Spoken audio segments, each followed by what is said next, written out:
Siapa yang tahu? Keberangkatanku ke Myanmar yang seharusnya menjadi awal mimpi, justru perlahan berubah menjadi awal dari tahun terberat dalam hidupku. Aku datang membawa nama keluarga, harapan kampung halaman, dan satu beasiswa yang menentukan masa depanku.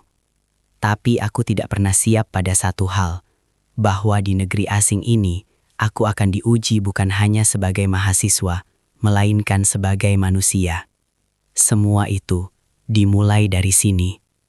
Aku duduk sendirian di lorong kampus, menatap kertas nilai yang terlipat di tanganku. Angka merah itu terasa bergetar, seolah menertawakanku. Di sekelilingku, mahasiswa lain berlalu lalang, tertawa, berdiskusi. Hidup mereka berjalan normal, sedangkan duniaku berhenti di satu titik. Nilai pertamaku di Myanmar, jauh di bawah batas aman beasiswa. Tapi ternyata, semua itu berawal dari hari aku menginjakkan kaki di Yangon. Pesawat mendarat sore hari, udara lembab langsung menyergap paru-paruku saat pintu dibuka. Kota ini berbeda, lebih pelan, lebih sunyi, namun menyimpan ketegangan yang tak bisa dijelaskan. Dari jendela bus kampus, aku melihat biksu berjalan tanpa alas kaki, kabel listrik saling bertaut di atas kepala, dan wajah-wajah yang tak banyak bicara. Aku, Arga Pratama, mahasiswa Indonesia, datang sendiri, tinggal di asrama internasional lantai 4, kamar kecil dengan kipas tua yang berbunyi tiap malam. Malam pertama, aku tidur sambil menggenggam ponsel, menatap foto keluarga, bertanya dalam hati, apakah aku benar-benar pantas berada sejauh ini dari rumah? Hari orientasi menjadi titik pertama aku merasa asing. Diskusi kelas dibuka dengan debat keras. Mahasiswa Myanmar berbicara cepat, percaya diri. Aku ingin mengangkat tangan, tapi lidahku keluh. Ketika dosen menatapku dan bertanya pendapatku, aku menjawab ragu, hening, lalu koreksi tajam.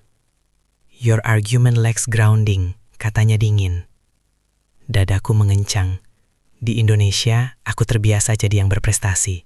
Di sini, aku hanyalah mahasiswa asing dengan aksen berbeda. Di tengah kebingungan itu, aku bertemu Tiri. Kamu Arga ya? Sapanya sambil tersenyum kecil. Iya, aku Tiri. Aku volunteer untuk mahasiswa internasional. Suaranya lembut, berbeda dari hiruk-pikuk di sekitarku.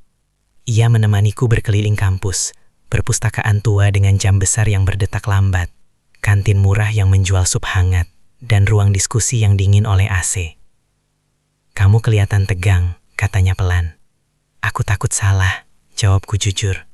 Di sini, salah itu biasa, ia tersenyum. Yang aneh justru kalau diam. Kalimat itu menempel di kepalaku. Hari-hari berikutnya berjalan berat, bahasa akademik yang berbeda, standar tinggi, dan tekanan beasiswa yang menghantui. Setiap malam aku belajar sampai larut, ditemani suara hujan dan kipas tua. Tiri sering duduk di seberang meja, membantu menerjemahkan jurnal, sesekali bercerita tentang hidupnya, tentang keluarganya, tentang negaranya yang penuh ketidakpastian. Aku ingin keluar dari Myanmar suatu hari nanti, katanya lirih. Aku ingin pulang, dengan kepala tegak. Jawabku. Kami sama-sama membawa mimpi, tapi berdiri di tanah yang rapuh. Dan pagi itu, ketika aku membuka email dari kampus, undangan pertemuan akademik terkait performaku, aku sadar satu hal. Tahun beratku bukan lagi kemungkinan. Ia sudah dimulai. Dan tanpa ku sadari, hatiku mulai terikat pada seseorang yang mungkin tak bisa menungguku sampai akhir. Aku duduk di ruangan kecil berpendingin udara yang terlalu dingin, menatap meja kayu di depanku. Di seberang, Dr. Michael Thompson membuka map biru berisi catatan akademiku. Tangannya berhenti di satu halaman. Aku tahu, disitulah semua masalahku tertulis rapi. Angka, komentar, dan kemungkinan terburuk. Beasiswa ditinjau ulang. Tahun pertamamu di sini tidak berjalan mulus, Arga, katanya tanpa menatapku. Jantungku berdetak terlalu keras. Aku mengangguk, meski tenggorokanku kering. Tapi ternyata semua itu berawal dari satu keputusan kecil. Memilih diam ketika seharusnya aku bicara. Keluar dari ruangan itu, langkah kakiku terasa ringan tapi hampa. Dr. Thompson tidak langsung mencabut beasiswaku, tapi memberiku peringatan. 1 semester ke depan akan menentukan segalanya. Jika nilainya tak naik, aku harus siap kehilangan segalanya. Status mahasiswa, izin tinggal, dan mimpi yang sudah kubangun jauh-jauh dari Indonesia. Aku berjalan tanpa arah sampai akhirnya berhenti di halte bus dekat kampus. Hujan turun pelan. Yangon sore itu abu-abu, seolah ikut menekan dadaku. Arga. Aku menoleh. Tiri berdiri beberapa langkah dariku, memegang payung kecil. Rambutnya sedikit basah. Seragam kampusnya sederhana. Kamu kelihatan capek, katanya. Baru dari dosen, jawabku singkat. Ia tidak bertanya lebih jauh, hanya berdiri di sampingku, berbagi payung. Keheningan di antara kami justru terasa aman. Kami berakhir di perpustakaan. Ruangan tua dengan lampu kuning temaram, bau kertas lembab, dan jam dinding yang berdetak pelan. Tiri membantuku menyusun ulang catatan kuliah, menunjukkan cara dosen di sini menilai argumen, bukan jawaban benar atau salah, tapi keberanian berpikir. Kamu pintar, katanya tiba-tiba. Aku tertawa kecil. Nilai-nilaiku bilang sebaliknya. Nilai nggak selalu jujur, ia menatapku. Kadang yang diuji bukan otak, tapi mental. Aku ingin percaya itu. Malam makin larut. Di sela belajar, Tiri bercerita tentang ayahnya yang kehilangan pekerjaan karena situasi politik, tentang ibunya yang berharap ia bisa lanjut studi ke luar negeri. Suaranya tenang, tapi matanya menyimpan lelah. Aku harus kuat di sini, katanya pelan. Gak ada pilihan lain. Aku menunduk. Untuk pertama kalinya, aku mengakui sesuatu yang selama ini kupendam. Aku takut pulang dengan tangan kosong, kataku. Takut mengecewakan semua orang. Ia terdiam, lalu mendorong secangkir teh hangat ke arahku. Kamu gak sendirian, ucapnya. Setidaknya, sekarang. Kalimat itu membuat dadaku hangat, sekaligus takut. Hari-hari berikutnya kami semakin sering bersama. Belajar, makan murah di kantin, pulang naik bus terakhir. Tapi aku mulai menyadari jarak tak kasat mata. Budaya, masa depan, dan batas yang tak pernah kami ucapkan. Aku mahasiswa asing dengan visa rapuh. Ia warga lokal dengan beban keluarga. Suatu malam, ponselku bergetar. Email baru masuk. Judulnya singkat, dingin. Academic Probation Details. Tanganku gemetar saat membukanya. Di saat yang sama, Tiri mengirim pesan. Besok aku mau cerita sesuatu. Penting. Aku menatap 2 layar itu bersamaan. Satu mengancam masa depanku, satu lagi mengguncang hatiku. Dan aku tahu, bab berikutnya tak akan lagi tentang nilai semata. Aku berdiri di depan cermin kamar asrama, menatap wajahku sendiri yang tampak lebih kurus dari sebulan lalu. Mata cekung, bahu sedikit membungkuk. Email tentang academic probation masih terbayang jelas, seolah tertulis di dahiku. Hari ini, Tiri akan bercerita. Dan entah kenapa, aku merasa apapun yang akan ia katakan tak akan sederhana. Tapi ternyata semua itu berawal dari sebuah pagi yang terlalu sunyi. Kami bertemu di kafe kecil dekat kampus. Meja kayunya lengket, aroma kopi murah bercampur bau hujan yang belum benar-benar pergi. Tiri datang lebih awal. Ia duduk dengan kedua tangan melingkar di cangkirnya, menatap kosong keluar jendela. Kamu kelihatan serius, kataku sambil duduk. Ia senyum tipis. Aku memang serius hari ini. Dadaku langsung mengencang. Aku dapat tawaran, katanya akhirnya. Program riset singkat, di Mandalay. 2 bulan. Aku terdiam. Mandalay bukan kota dekat. Itu berarti jarak, waktu, dan perpisahan sementara yang belum pernah kami bicarakan. Ini bagus kan? Tanyaku, mencoba terdengar normal. Iya, tapi ia berhenti sejenak. Kalau aku pergi, aku nggak bisa bantu kamu seperti sekarang. Aku menatap meja. Aku ingin bilang aku akan baik-baik saja, tapi aku sendiri tak yakin. Hari itu, kelas terasa lebih berat. Aku mencoba lebih aktif berbicara, memaksakan diri angkat tangan. Beberapa argumenku dipatahkan, tapi untuk pertama kalinya, dosen mengangguk. Better, kata Dr. Thompson singkat. Kata itu kecil, tapi berarti hidup. Sore harinya, aku dan Tiri berjalan kaki di halaman kampus. Daun-daun basah menempel di sepatu kami. Tanpa sadar aku bercerita tentang probation, tentang kemungkinan terburuk jika aku gagal. Aku gak mau kamu merasa bertanggung jawab, kataku cepat. Ia berhenti berjalan, tapi aku memang peduli. Kalimat itu membuat dunia seolah menyempit. Malamnya aku tak bisa tidur. Aku memikirkan Mandalay, beasiswa, dan perasaan yang mulai tumbuh di waktu yang salah. Aku menelpon ibu. Pertama kalinya aku jujur. Kalau gagal, pulang saja nak, kata beliau lembut. Tapi aku belum siap, Bu. Suaraku pecah. Kamu sudah berani sejauh ini, jawabnya. Itu saja sudah cukup. Tangis kecil lolos tanpa suara. Keesokan harinya, Thiri menemuiku di perpustakaan. Ia menyodorkan amplop coklat. Apa ini? Catatan dan referensi. Aku sudah siapkan sebelum berangkat. Aku menatapnya lama. Kapan kamu pergi? 2 minggu lagi. 2 minggu. Terlalu singkat untuk perpisahan yang belum kami sepakati. Saat kami berpisah di depan asrama, hujan kembali turun. Thiri membuka payung, lalu menutupnya lagi. Aku gak mau ini jadi alasan kita menjauh, katanya pelan. Aku mengangguk. Aku juga. Namun saat ia melangkah pergi, aku sadar. Aku belum tahu apakah aku bisa bertahan di Myanmar. Dan aku belum tahu apakah perasaanku cukup kuat untuk menunggu. Bab ini berakhir dengan satu pertanyaan yang menggantung di kepalaku. Apakah jarak ini akan menyelamatkan kami? Atau justru menguji segalanya? Pagi itu, Yangon terasa terlalu sibuk untuk pikiranku yang kacau. Suara klakson saling bersahutan, kaki-kaki bergegas di trotoar basah, dan aku berdiri di depan papan pengumuman kampus, menatap jadwal presentasi yang tertempel rapi. Namaku ada di sana. Minggu depan, presentasi individu, penilaian utama selama masa probationku.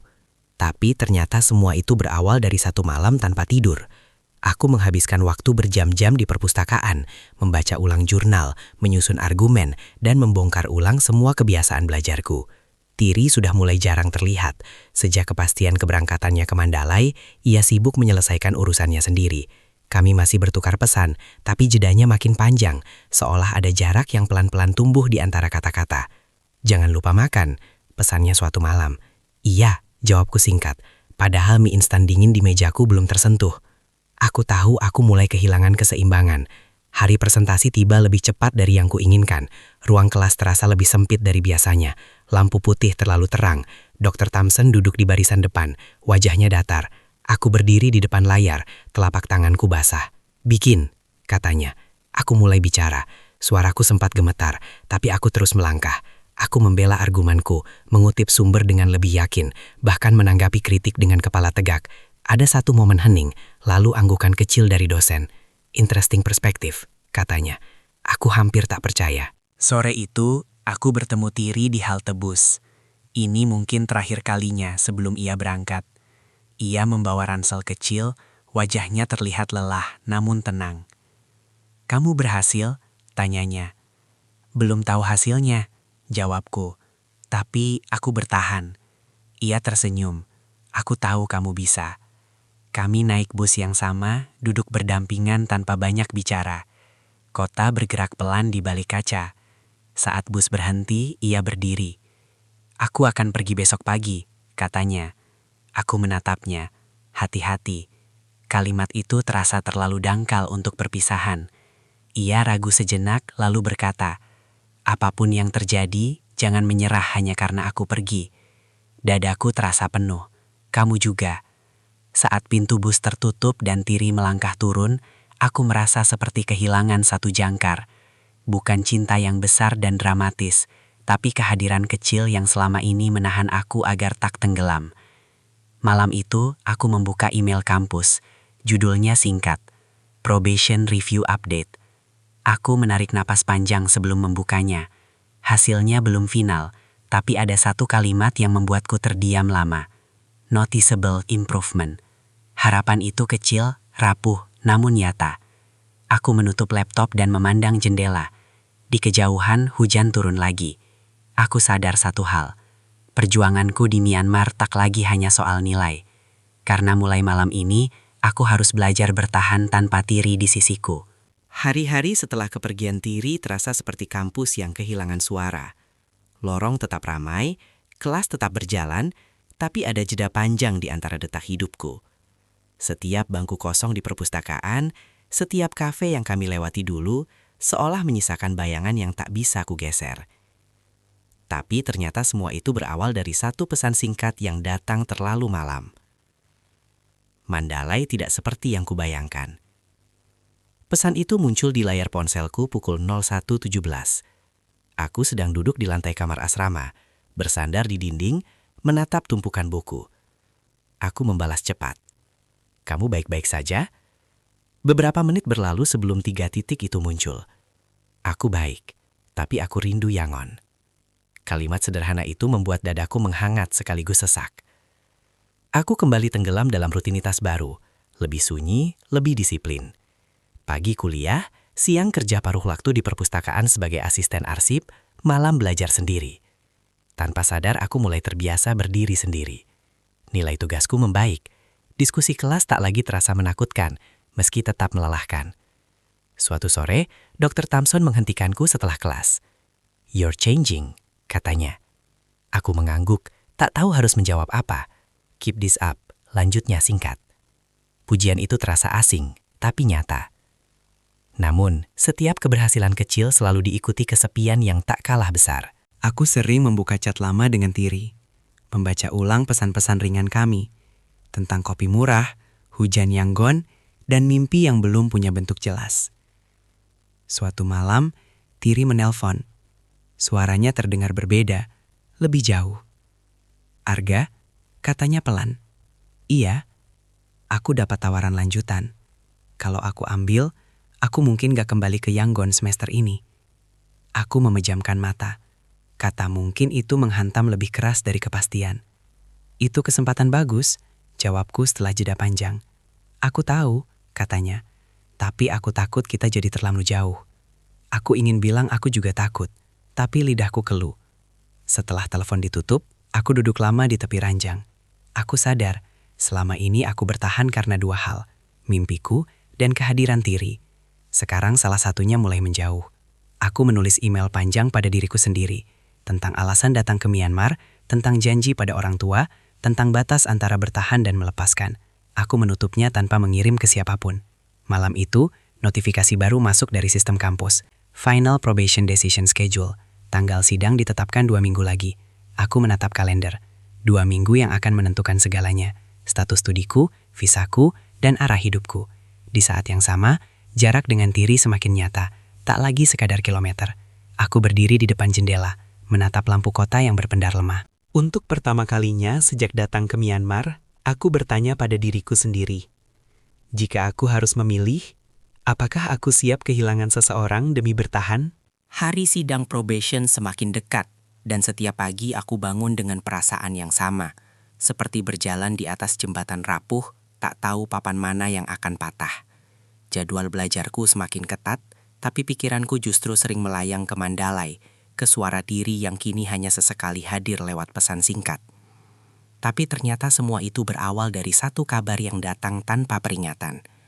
Aku sedang duduk di ruang diskusi tesis, ruangan dingin dengan dinding kaca, ketika ponselku bergetar.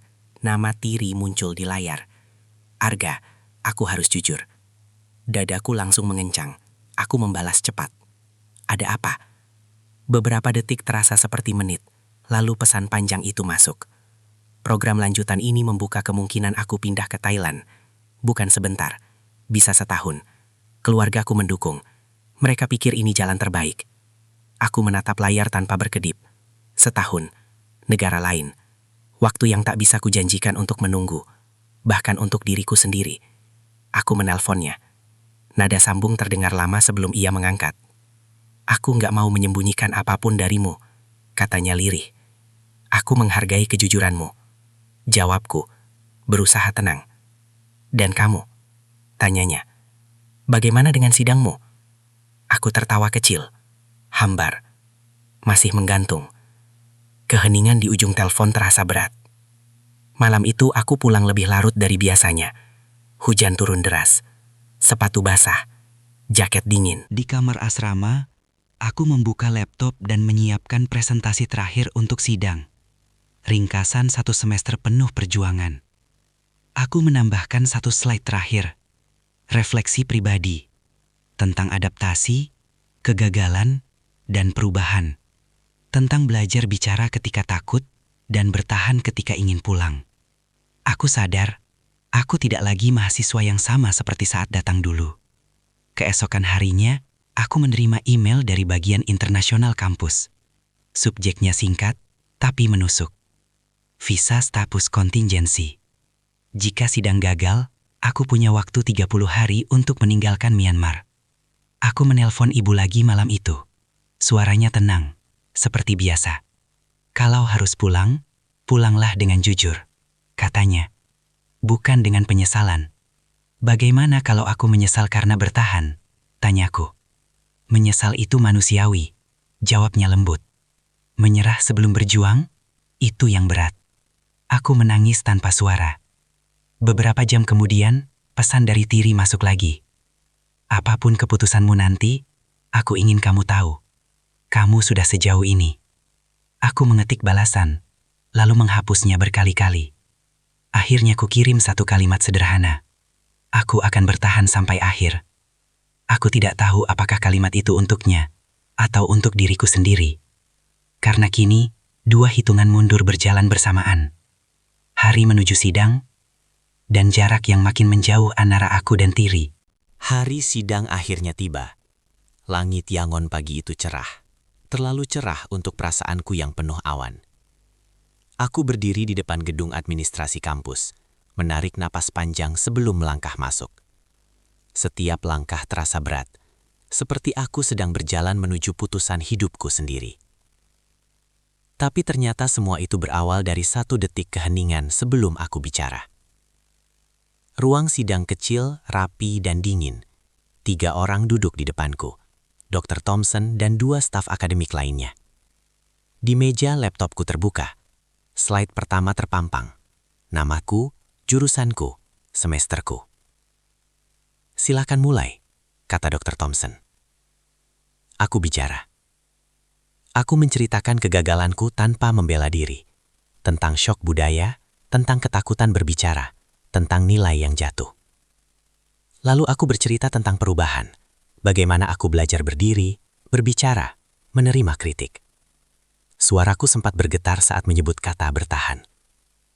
Ini bukan hanya soal nilai, kataku pelan. Ini soal belajar menjadi manusia yang berani. Ruangan itu sunyi, lebih lama dari yang kuharapkan. Setelah aku selesai, mereka berdiskusi singkat. Bisik-bisik yang terasa seperti gema di kepalaku. Arga, kata salah satu staf akhirnya. Kami melihat usahamu. Dr. Thompson menatapku lama. You're not perfect, katanya. But you're progressing. Aku menahan napas. Kami memutuskan. Ia berhenti sejenak. Memberimu kesempatan melanjutkan semester depan. Dengan pengawasan ketat. Aku hampir tak merespons. Kata-kata itu seperti air yang tiba-tiba turun setelah kemarau panjang. Terima kasih, ucapku lirih. Keluar dari ruangan itu, kakiku gemetar.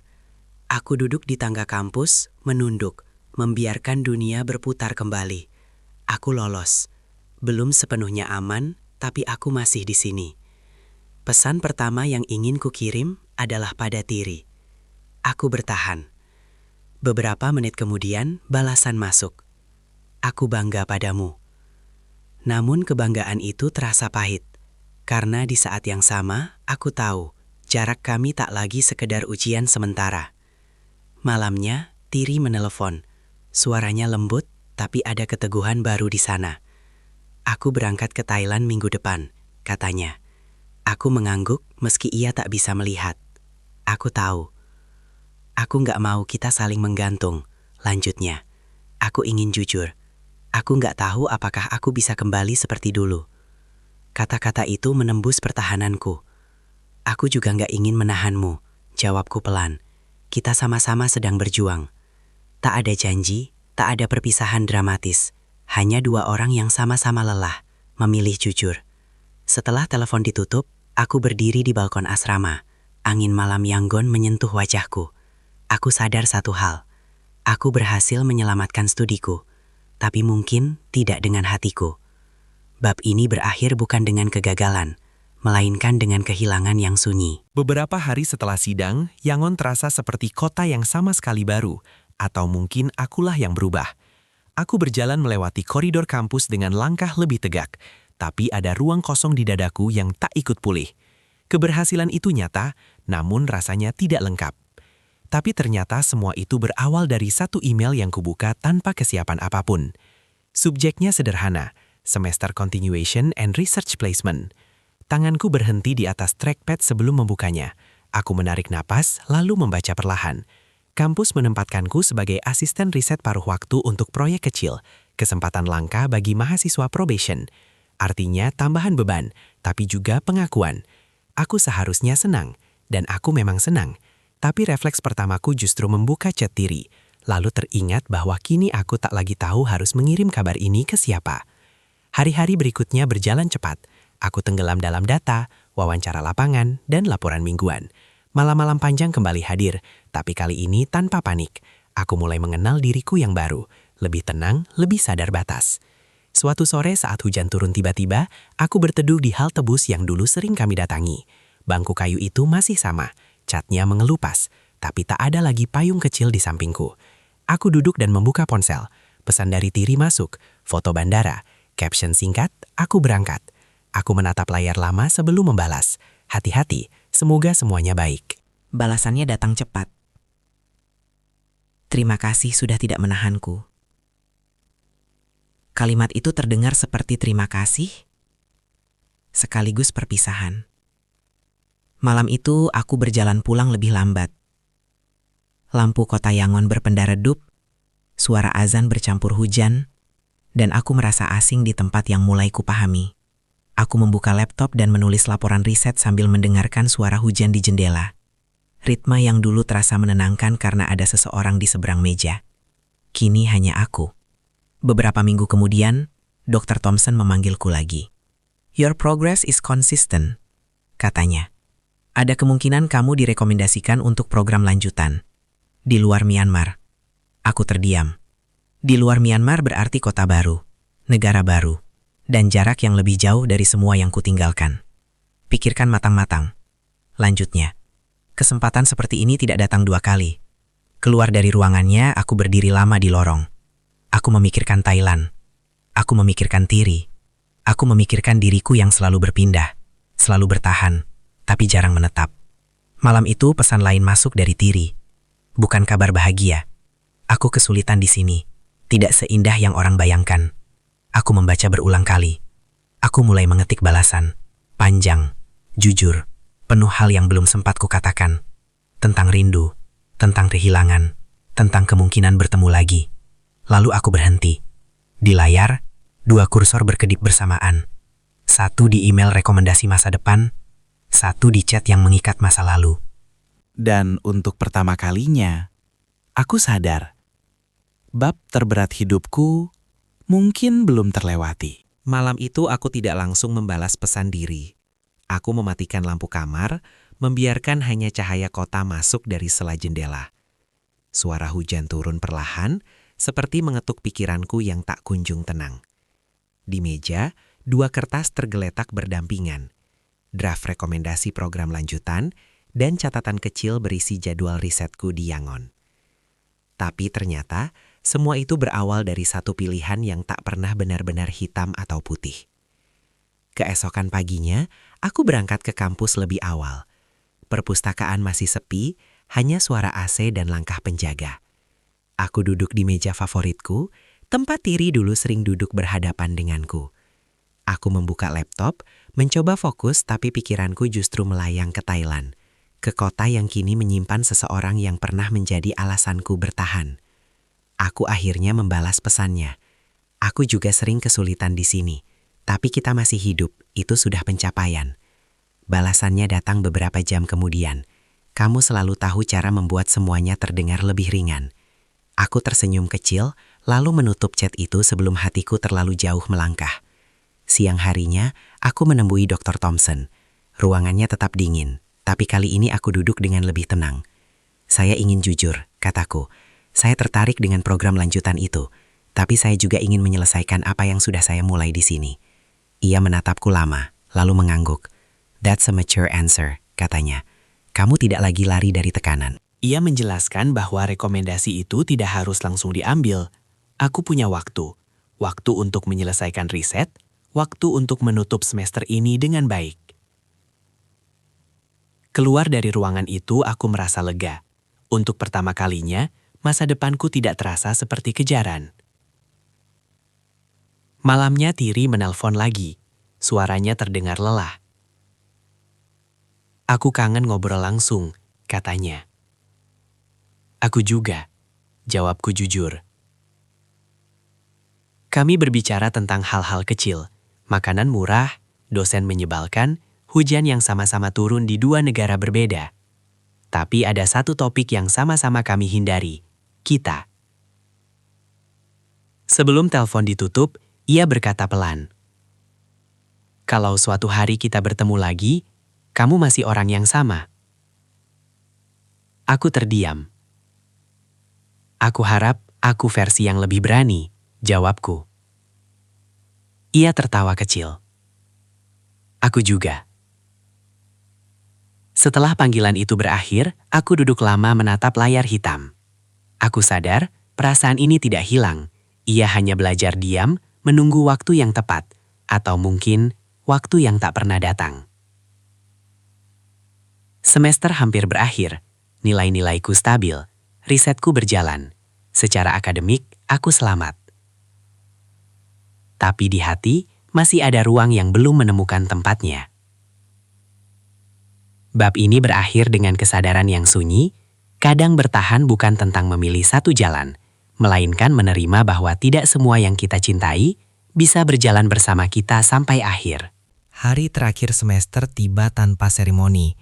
Tidak ada tepuk tangan, tidak ada musik penutup, hanya langit Yangon yang cerah, seolah mengejek betapa berat perjalanan yang baru saja kulalui. Aku berdiri di halaman kampus, memegang map berisi hasil akhir semester. Nilai-nilaiku cukup, tidak sempurna, tapi cukup untuk bertahan. Tapi ternyata semua itu berawal dari satu hal yang tak pernah tertulis di transkrip nilai. Aku lulus dari masa probation, resmi. Email konfirmasi masuk pagi itu, singkat dan formal. Aku membacanya berulang kali, memastikan aku tidak salah paham. Aku masih mahasiswa di Myanmar. Aku tidak dipulangkan. Aku tidak gagal. Harusnya aku lega, dan aku memang lega. Sore itu, aku duduk di tangga gedung fakultas, tempat aku pertama kali duduk dengan gemetar berbulan-bulan lalu. Angin sore membawa suara kota, klakson jauh, dan langkah mahasiswa yang mulai pulang. Aku membuka ponsel, menatap satu nama yang masih kusimpan tanpa perubahan. Tiri. Aku mengetik pesan. Aku lolos, semester selesai. Beberapa menit kemudian balasan masuk. Aku tahu kamu bisa. Tidak ada tanda seru, tidak ada panggilan, hanya kalimat yang berdiri sendiri, tenang, dewasa, dan berjarak. Aku berdiri dan berjalan menyusuri kampus untuk terakhir kalinya semester ini. Perpustakaan, kafe kecil, halte bus, semua tempat yang dulu terasa asing, kini menyimpan ingatan tentang aku yang hampir menyerah, tentang aku yang belajar bicara. Tentang seseorang yang datang bukan untuk menetap, tapi untuk menguatkan. Malamnya, aku mengepak barang. Tidak untuk pulang, hanya pindah kamar sementara karena renovasi asrama. Tapi suara resleting koper itu memicu perasaan aneh, seperti mengulang perpisahan. Ponselku bergetar, panggilan dari Tiri. Aku mengangkatnya. Aku dengar kabar kamu lolos, katanya. Iya, aku senang. Suaranya tulus. Lalu jeda. Aku juga mau bilang, aku mungkin akan lanjut ke program lain setelah Thailand. Aku memejamkan mata. Itu bagus, jawabku pelan. Kamu yakin? Aku belajar satu hal di Myanmar, kataku. bahwa mencintai seseorang tidak selalu berarti menahannya. Di ujung sana aku mendengar napasnya tertahan. "Terima kasih," katanya lirih. "Sudah menjadi bagian penting dalam tahunku yang berat." Aku tersenyum kecil, meski ia tak bisa melihat. "Kamu juga, di tahunku." Telepon ditutup tanpa janji bertemu, tanpa rencana masa depan bersama. Hanya kejujuran dua orang yang pernah saling menguatkan di waktu yang salah. Aku duduk di ranjang, menatap jendela. Lampu kota Yangon menyala satu persatu.